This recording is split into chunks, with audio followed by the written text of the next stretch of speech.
আজ ৮ই ফেব্রুয়ারি, ভ্যালেন্টাইন সপ্তাহের দ্বিতীয় দিন, প্রপোজ ডে।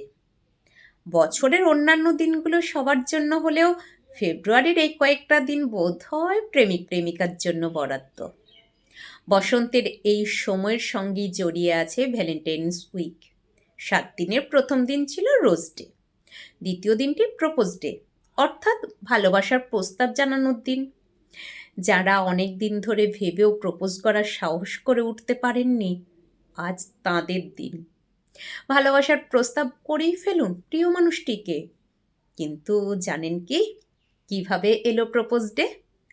যদিও এর কোনো নির্দিষ্ট ইতিহাস নেই, তবে বিভিন্ন সূত্র থেকে প্রাপ্ত তথ্য অনুযায়ী অস্ট্রিয়ান আর্চ ডিউকের প্রপোজালকে এমন প্রেম প্রস্তাব বলে মনে করা হয়, যা আজও ইতিহাস স্মরণে রেখেছে। মনে করা হয় এটাই প্রথম প্রপোজাল, যার উল্লেখ ইতিহাসে পাওয়া যায়।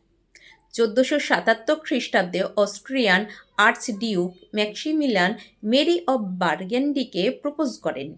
তবে তা খালি হাতে নয়, একটা হীরের আংটি পরিয়ে তাকে প্রপোজ করেন তিনি।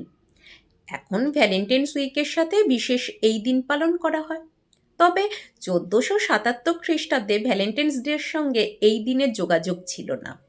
আশ্চর্যের কথা, তখনকার সময় হীরের আংটি উপহার দেওয়ারও চল ছিল না। এমনকি বিয়ের প্রস্তাবে অর্থাৎ এনগেজমেন্টেরও চল ছিল না। প্রেমের প্রস্তাব জানানোর পর অন্য উপহার দেওয়ার রীতি ছিল। উপহার হিসেবে গবাদি পশু, যেমন দুগ্ধবতী গাভী উপহার দেওয়ার চল ছিল। অস্ট্রিয়ান আর্চডিউক সেদিক থেকে সত্যিকারের ইতিহাস গড়েন। অন্যদিকে হাঁটু গেড়ে বসে প্রপোজ করার চল কোথা থেকে এলো জানেন কি?